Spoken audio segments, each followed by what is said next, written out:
Alexandre, c'est pas toi la star, arrête. Ouais, j'aimerais bien être un grand chef, moi. Ouais, tu l'es pas. Non. En tout cas, oui, grand finaliste du prochain concours suisse, le cuisinier d'or, Elodie Schenk, qui est juste ici, fait partie des finalistes. Elle est bien connue chez nous, elle a travaillé dans plusieurs auberges, elle a fait son apprentissage notamment dans des auberges chez nous, et elle fait partie des finalistes. Donc aujourd'hui, c'est Top Chef en plateau, Alexandre. En plus, elle est de Gland. Bah voilà, vraiment une star locale de la cuisine. Et puis, il y a d'autres stars du côté de nos auberges communales, parce qu'il y a 4 auberges communales qui ont été classées au Goemio dans notre district depuis un mois. C'est le cas de l'auberge des Trois Tilleuls à Genolier. Je vais à la rencontre du chef Philippe et j'ai faim. Je sens que tu vas bien manger, Alexandre. À tout à l'heure. Bonne route. Vous restez avec nous. Et oui, ces auberges dans la région qui ont fermé et réouvert, c'est notamment le cas du côté de la Pinte de Tartenia. On fera une petite visite en votre compagnie.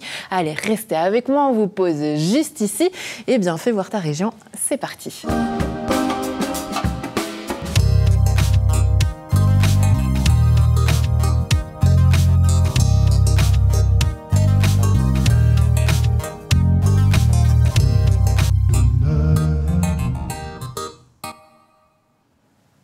On passe à table aujourd'hui avec nos invités, mais en images aussi. Elodie Schenk est notre invitée du jour, grande finaliste du concours Le Cuisinier d'Or 2025. Dans la région, plusieurs personnes nous ont appelé pour nous dire « Et vous savez, une certaine Elodie Schenk participe à ce concours. Elle vient de chez nous, elle vient de notre région et elle participe à ce prestigieux concours. » On la reçoit aujourd'hui sur le plateau. Elodie Schenk, bonjour, bienvenue. On est ravis de vous recevoir. Merci. Bonjour. Enchantée. Vous êtes chef du restaurant Le Tourbillon Plan Les Watts à Genève et vous participez à ce prestigieux concours. On parle d'un grand concours en Suisse, événement culinaire très renommé en Suisse. Un grand chelem, un concours qui existe depuis plus de 32 ans. Aujourd'hui, les meilleurs cuisiniers de Suisse s'y affrontent. Vous ferez partie des finalistes aux côtés de 4 hommes, 4 finalistes. Un prestigieux concours. Mais lorsque on gagne ce concours, qu'est-ce qu'on gagne ?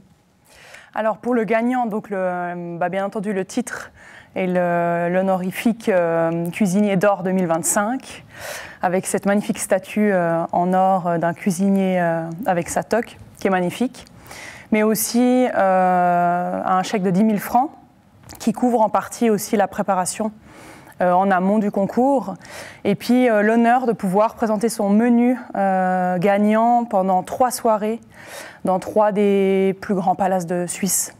Alors on va évidemment aujourd'hui parler de gastronomie, j'espère que vous avez faim à la maison, parler aussi de votre passion, la cuisine, une passion qui s'est transmise dans votre famille. Et on retrouve plusieurs auberges aujourd'hui dans notre région, ça tombe bien puisque vous avez travaillé dans plusieurs auberges, on reviendra au travers de votre parcours. Et on va tout de suite aller direction l'auberge de Genolier en ta compagnie. Alors Alexandre, ah bah oui, voilà, la bouche pleine forcément. Ben oui, Andrea, forcément, je me suis fait accueillir ici par le chef Philippe à l'auberge aux Trois Tilleuls, donc au centre de Genolier. Pourquoi j'y suis aujourd'hui ? Parce que, elle est classée au Goemio depuis un mois. C'est le cas de 3 autres restaurants, à Nyon et à Bursinel, dans notre district. Et ici, à Genolier, regarde, le menu du jour, c'est souris d'agneau. Voilà. Après avoir, dégusté la tome vaudoise poêlée, je vais déguster le souris d'agneau. Je te dirai comment c'est, mais déjà, regarde, on va faire un petit tour parce que c'est plein. Hein. On est au service de midi ici. C'est plein à craquer. Et alors, on se connaît ici à Genolier. Les gens parlent entre eux, les serveuses, le chef aussi. Regarde, un petit coucou au chef qui est juste ici. Voilà, Philippe, et que je vais voir après en cuisine. Et puis, on va avoir un petit mot de la chef de salle, Nadia, qui est juste ici. Voilà, et qui vient de servir le syndic, d'ailleurs. Voilà, bonjour. Et voilà, les lois du direct, c'est ça. Bonjour Nadia. Bonjour. Comment ça va ? Très bien, et vous ? Oui, ça va bien. Comment il se passe ce service pour l'instant ? Super bien. Tout va bien. Et voilà. Ouais, tout va bien, c'est super. C'est quoi l'auberge aux Trois Tilleuls ? Ça fait longtemps que vous êtes là. C'est quoi l'âme de ce restaurant ? Son caractère, sa personnalité. Qu'est-ce qui fait que les gens aiment venir ici ? On essaie toujours de faire le mieux possible, être proche des clients, faire passer un bon moment. On m'a dit que c'était élégant et généreux, c'est vrai ? Tout à fait juste. Ah voilà, et puis la cuisine, on verra. Alors, monsieur le syndic, bon appétit. Bonjour, merci. Souris d'agneau pour vous aussi. Et puis, souris d'agneau, le plat du jour. On est toujours gâtés par les plats du jour qu'ils préparent ici. C'est juste. Vous avez une bonne auberge quand même. Ah là, je veux dire que et il a été récompensé, donc super bonne auberge.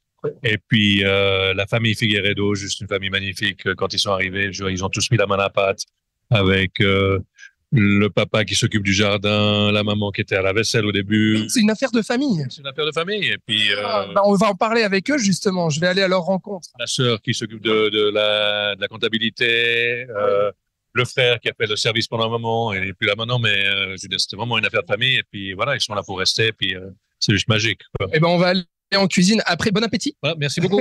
Voilà. Et puis, on va parler de cette affaire de famille. Ça fait 7 ans que la famille Figueiredo est ici à l'auberge de Genelier. Je me rassois, Andrea, et puis je déguste ma souris d'agneau. À tout de suite. Eh bien, bon appétit. On parle d'histoire de famille, de passion. Justement, ça commence comme ça aussi chez vous, Élodie. La cuisine, c'était une histoire de famille finalement. Mais totalement, parce que c'est vrai que nous, de base, ma famille adore bien manger, bien entendu. On a toujours beaucoup voyagé. J'ai la chance que mes parents nous ont souvent emmenés à l'aventure, à l'autre bout du monde. Et ça m'a permis d'ouvrir un petit peu mon esprit à différentes saveurs, différentes cuisines, différentes façons de travailler. Et, donc si je comprends, pour vous, la cuisine, c'est une façon de voyager et faire voyager les autres. C'est ça. Ouais. C'est ça, et puis avec les années, c'est venu aussi une façon d'aller toucher le cœur des gens avec un sentiment, une émotion. Et je trouve que les plus belles récompenses, c'est ça, c'est quand un client, tu lui fais manger quelque chose qu'il déteste ou qui dit tiens, j'avais jamais mangé ce légume-là, c'est hyper intéressant. C'est vrai que je pense que c'est vraiment une histoire d'émotion. Oui. Alors, ces émotions, vous allez aussi les vivre au travers de ce concours. J'en parlais tout à l'heure, Cuisinier d'or.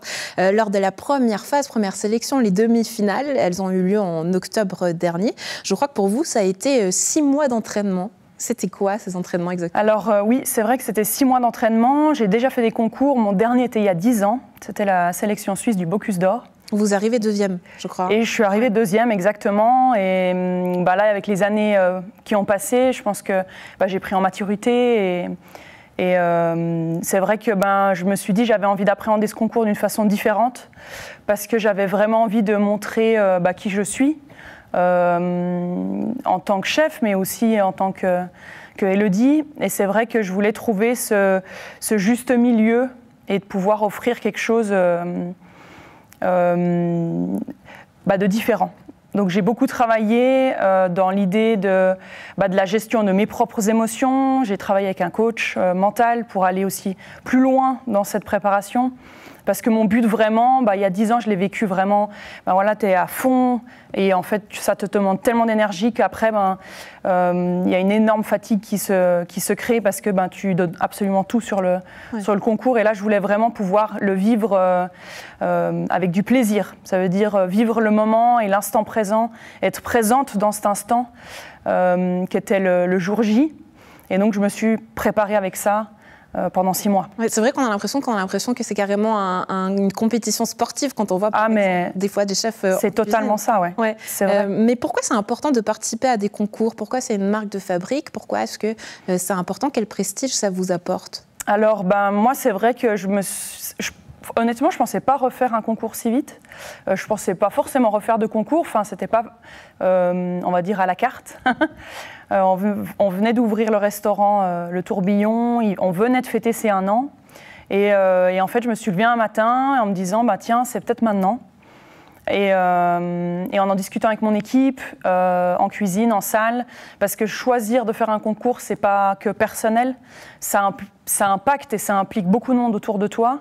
Autant ton équipe, que tes supérieurs, que ta famille, que tes proches, que certains sponsors, etc. Donc c'est vrai que il faut créer un énorme pôle, une team, pour aller au bout de l'aventure. Ouais, dans notre région, justement, qui a été sollicité? Parce que vous avez ce restaurant à Plan-l'Île-Ouest, c'est un petit peu plus loin de chez nous. Voilà, ce coach mental. Mais est-ce que vous avez, par exemple, des exemples d'entreprises, de fournisseurs qui ont participé avec vous dans ce concours? Oui, ce qui est joli, c'est que voilà, le restaurant, donc c'est le restaurant de la Croix-Rouge genevoise aussi.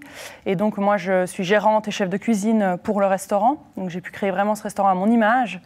Et c'est vrai que on n'a pas les budgets pour pouvoir porter un tel projet.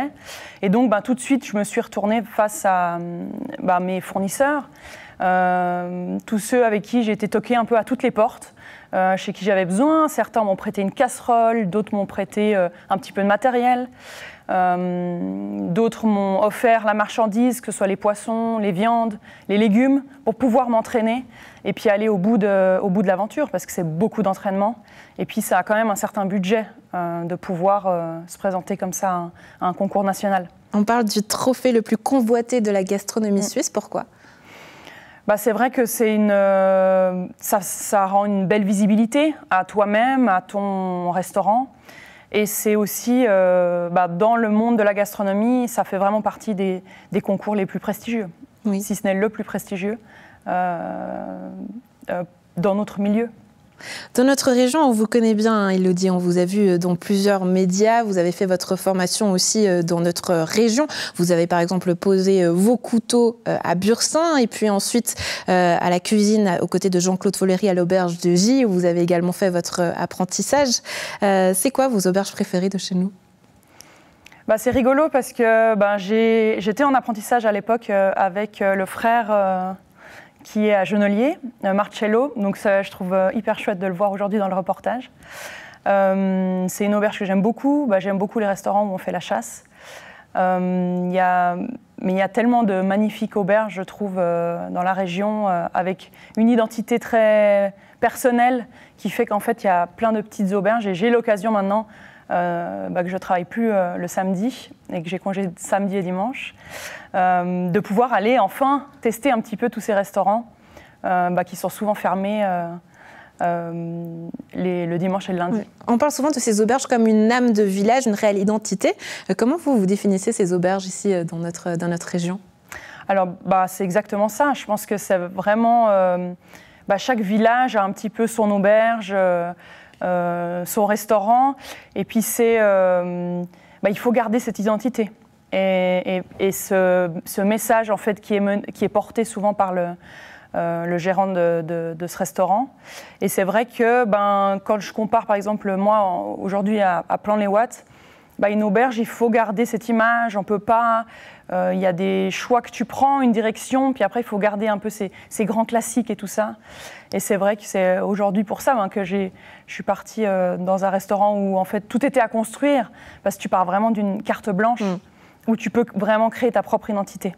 Ouais. Garder ces classiques, mais savoir aussi se réinventer. Ça a été le cas dans notre région, puisque depuis l'année dernière, plusieurs auberges ont dû se réinventer. Elles ont fermé, puis réouvert à nouveau. C'est le cas notamment à Tartenien, où la Pinte a réouvert, et on fait une petite visite en compagnie de Florian qui était sur place. Cette semaine, on découvre les lieux. Qu'est-ce que ça fait pour une commune comme Tartenien de retrouver un café-restaurant ?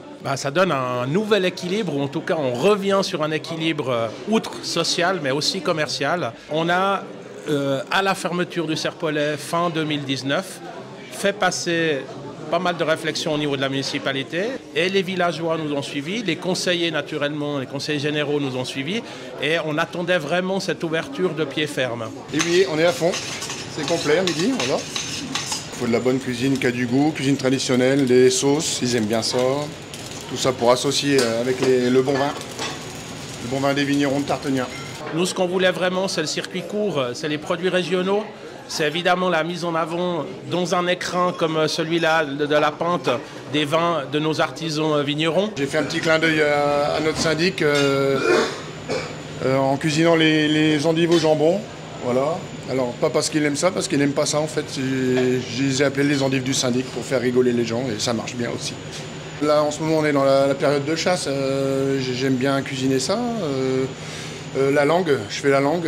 Apparemment, la recette plaît bien. Comment il faut qu'elle soit la cuisine d'une pinte villageoise ? Il faut qu'elle soit facile d'accès et qu'elle soit très simple. Je suis amoureuse des frites maison. J'ai eu l'occasion déjà de venir 3-4 fois pour le menu ou pour autre chose. Et puis en plus, on habite juste en dessus, donc c'est vraiment parfait. On a eu vraiment de la chance de trouver ces deux exploitants, Sabrina et Frédéric Bourré, dont justement Frédéric avait déjà une expérience à Tartenien, au Serpollet, puisque c'était le premier cuisinier qui a ouvert le Serpollet avec son ex-tenancière Joël Ducret. On a repris l'affaire avec mon épouse Sabrina et puis on a une petite équipe super sympa à ambiance familiale. On veut que les gens se sentent bien chez nous, y compris le personnel. Selon vous, qu'est-ce qu'il faut pour qu'une pinte soit réussie? Alors déjà que tous les habitants viennent, que ce soit convivial, et ça l'est maintenant déjà très convivial. Tout le monde est super sympa avec nous, on se sent porté par tout le monde, par la municipalité, par les vignerons, les clients qui sont... Là, ça fait un mois qu'on a ouvert, ils sont déjà fidèles. En fait, c'est une résurrection. Un village vaudois sans sa pinte, c'est comme une côte bretonne sans son phare. Voilà, c'est tout résumé. Voilà, c'est tout résumé. Vous êtes d'accord avec cette phrase, Élodie? Très jolie. J'aime beaucoup l'idée. On parlait tout à l'heure du succès de ces pintes et de ces auberges avec les classiques qui font fonctionner ou non une auberge. Ce qui me marque, par exemple, dans ce sujet, c'est que finalement, on a l'impression que c'est un tout petit milieu, la cuisine, que tout le monde s'y retrouve. Est-ce que c'est quelque chose que vous avez vécu, justement, vous qui avez voyagé au sein de toutes ces auberges chez nous? Est-ce qu'on retrouve finalement les uns les autres qui se suivent au fur et à mesure des années? Ben ouais, c'est assez rigolo parce qu'on se rend compte que finalement on s'est tous à un moment donné probablement côtoyés et croisés. Et puis c'est d'autant plus joli que maintenant il y a une nouvelle génération aussi qui reprend petit à petit ces auberges et qui amène un petit vent de fraîcheur et qui pousse un petit peu les codes aussi.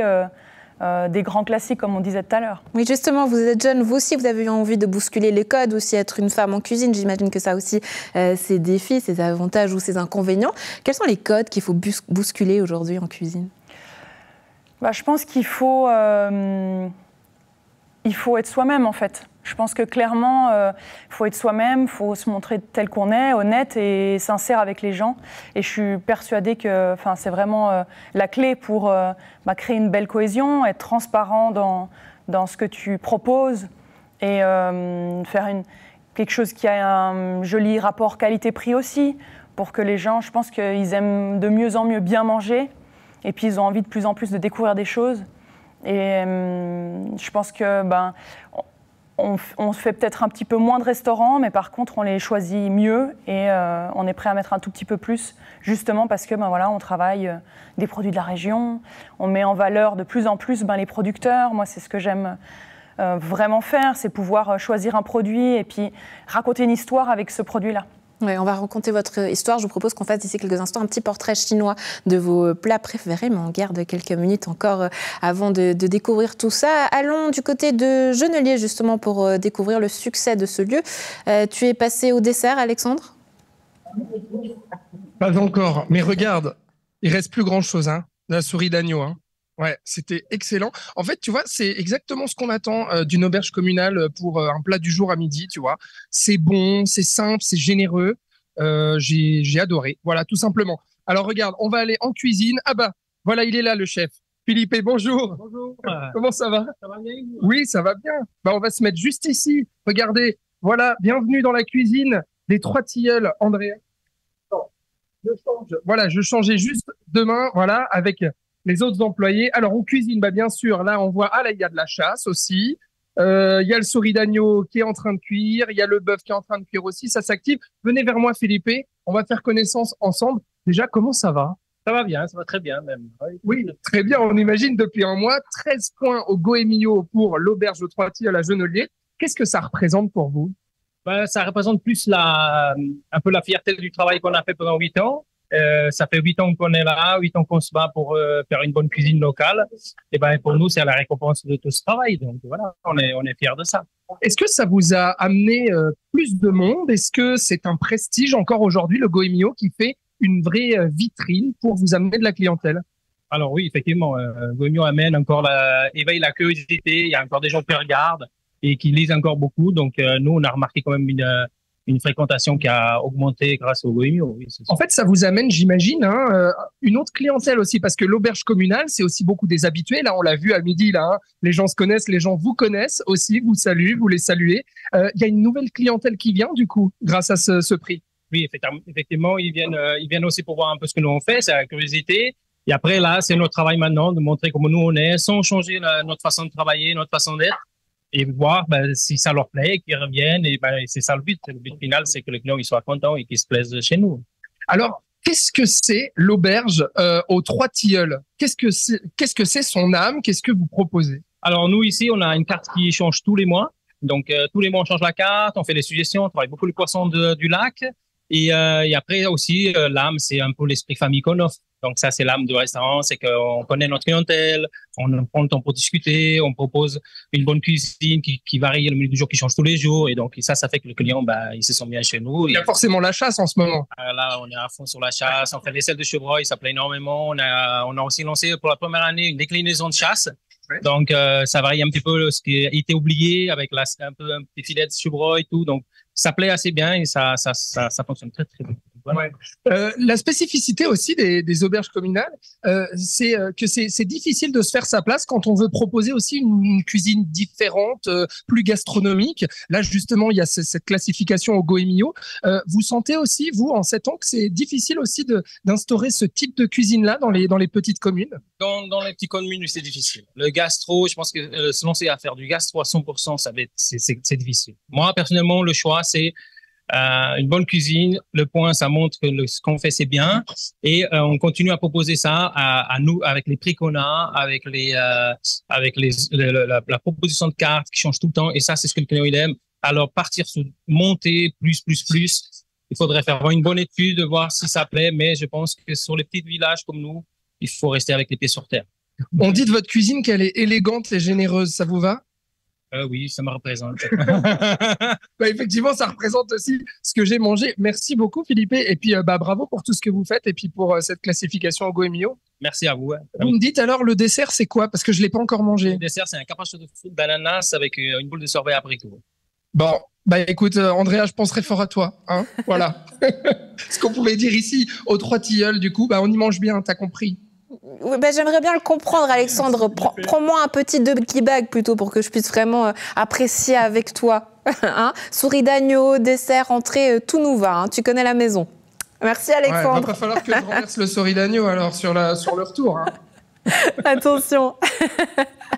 Élodie, on revient à vous, à ce joli palmarès que vous avez. 2e position justement lors de ce dernier concours au Bocuse d'Or en 2014. Meilleur apprenti du canton, meilleur apprenti de Suisse et 3e meilleur apprenti d'Europe, rien que ça. Prochain défi, une étoile? Non, je pense pas. C'est ce que je dis, c'est qu'aujourd'hui, au restaurant, on a une belle cuisine bistronomique. C'est ce qu'on explique justement. Aller trop haut, des fois, amène encore plus de stress et de difficultés pour l'équipe, etc. Et nous, on est vraiment sur ce côté plus de formation, de partage. On intègre au sein du restaurant des jeunes en insertion professionnelle ou en réinsertion qu'on accueille pour des stages découvertes, des stages de confirmation de peut-être une future voie. Donc c'est vrai que la même chose qu'il pouvait dire, c'est que en fait, j'ai envie de faire plaisir aux clients en se faisant soi-même plaisir, en innovant, en créant des nouvelles recettes. Et franchement, on est déjà super heureux, quoi. C'est un petit peu votre patte, hein, justement, cette formation que vous avez du côté de Plan Les Watts, où vous voulez faire une cuisine bienveillante. Si on parle d'investissement, aujourd'hui, vous investissez en quoi dans la formation? Une cuisine différente, c'est quoi votre plan financier au restaurant et sur quoi est-ce que vous mettez l'accent au niveau investissement? Là, on essaye de pouvoir justement... on travaille beaucoup sur l'aide au prochain, l'aide à la future génération. Donc, on accueille chez nous, au sein de l'équipe, toute l'année, 2 jeunes en stage en cuisine et 2 jeunes en stage en salle. En plus de chaque côté, on a un apprenti. Donc, moi, j'ai un apprenti 2e année que j'emmène en finale en tant que commis à la finale du Cuisinier d'Or, justement. Donc c'est aussi pour cette raison que je m'étais inscrite, c'est parce que j'ai envie de pouvoir partager, j'ai envie de pouvoir offrir un peu ce cadeau de cette vie qui est quand même complètement différente de ce qu'on peut vivre tous les jours. Un concours, c'est un instant T, mais c'est toute une aventure en amont où on doit faire des sacrifices personnels sur un certain temps. Mais justement, au niveau financier, vous disiez que ça avait un coût de participer à ce genre de concours. On pourrait donc prétendre que financièrement, ça va bien pour vous. Justement, moi, la chance que j'ai, c'est que aujourd'hui, je connais beaucoup de monde. Donc c'est vrai que grâce à ça, en fait, ça n'a pas un coût financier trop gros pour le restaurant. Du fait que j'ai été chercher des sponsors, donc j'ai toqué à toutes les portes pour que chacun puisse me sponsoriser mon concours et mon aventure à sa juste valeur. Donc ça veut dire que les fournisseurs m'offrent les produits pour m'entraîner. Certains fournisseurs qui ont créé la cuisine m'ont offert une partie du matériel qui pouvait me manquer pour pouvoir m'entraîner dans les meilleures conditions. Et donc ça fait que des anciens candidats vont me prêter des plateaux, du matériel aussi pour pouvoir me présenter dans les bonnes conditions. Parce que c'est vrai que chaque candidat a son... a ou non des possibilités, et c'est souvent ce qui est un petit peu difficile dans ces concours. Ça, c'est pour le concours, justement, et du côté du restaurant, au niveau financier, justement, sur quoi est-ce que vous mettez l'accent aujourd'hui? Est-ce que c'est toujours aussi facile? Est-ce qu'on remplit toujours aussi bien ses caisses sans remplir le panier? Ouais, alors nous, on a un restaurant aussi un petit peu spécial, puisqu'on a toute cette partie intégration professionnelle. Donc pour nous, le plus gros défi aujourd'hui, c'est de trouver un juste milieu entre la partie... je dirais, il faut faire vivre ce restaurant. On a un restaurant à but non lucratif, mais il faut quand même arriver à zéro à un moment donné pour pouvoir faire vivre le restaurant dans la continuité. Donc là, on cherche justement les meilleures solutions, trouver comment faire venir plus de clients, comment créer plus d'événements, pour justement trouver un équilibre entre cette partie commerciale et la partie intégration professionnelle. Ça veut dire quoi qu'aujourd'hui, servir des plats, ça ne suffit pas? Il faut justement créer des événements, créer quelque chose de particulier dans un restaurant pour que finalement on dépasse ce zéro, ce plafond que vous aviez, cette sorte de plafond de verre que vous avez. C'est exactement ça. Et puis c'est vrai qu'un restaurant comme le nôtre a besoin d'une équipe un peu plus solide. Donc on a quand même plus de professionnels par rapport au nombre de couverts qu'on peut faire le midi. Justement parce qu'on fait de l'intégration pour les jeunes. Et puis ces jeunes, faut les accompagner, ça prend du temps. Quelque chose que nous, on ferait facilement en quelques minutes. Très souvent, quand on doit le montrer à quelqu'un qui ne l'a jamais fait de sa vie, ça prend des fois presque 1 heure. Donc c'est la formation, l'accompagnement nous prend à nous beaucoup de temps. Mais en même temps, c'est une telle... c'est vraiment l'âme de ce restaurant. Ça veut dire que sans ces jeunes qui servent carrément les clients, on les accompagne avec bienveillance et beaucoup de patience pour nous. Mais c'est... j'ai envie de dire, un pont en fait entre ce monde du social et le premier marché du travail dans lequel on fait tous partie. Et on est un petit peu un pont pour essayer de montrer à ces jeunes que d'entrer dans la vie professionnelle, dans une formation, en fait, ça te permet de sortir souvent d'une situation difficile. Partager notamment cette passion. J'aimerais qu'on termine sur un petit portrait, si vous le voulez bien, Élodie. Et entre nous, le plat que vous préférez cuisiner, c'est lequel? Moi, j'aime beaucoup les agrumes. Donc, j'aime beaucoup travailler le poisson avec les agrumes. C'est quelque chose qui me tient beaucoup à cœur. Et c'est justement là-dessus que je vais un petit peu travailler sur ma finale du cuisinier d'or, probablement. Votre aliment hantise, celui qui vous fait toujours peur ou qui vous fait toujours le plus retrousser les manches lorsque vous travaillez? Alors, je dirais les artichauts, c'est toujours quelque chose qui, en fait, avec un gros artichaut, à la fin, il nous reste très peu de choses à manger. Donc, je trouve que c'est quand même un légume qui est un peu... qui est hyper bon, mais voilà, il nous reste pas grand-chose à manger à la fin, quoi. Cuisine gastronomique ou bonne tablée à l'italienne? Bonne tablée à l'italienne. Ouais. Prochain défi, donc ce concours et la suite? Et la suite, on espère pouvoir briller au concours, on verra bien. En tout cas, on va tout donner pour pouvoir obtenir cette première place, qui sait. Et puis après, c'est créer encore plus d'événements et puis pouvoir faire rayonner en fait ce projet qu'on a avec ce restaurant.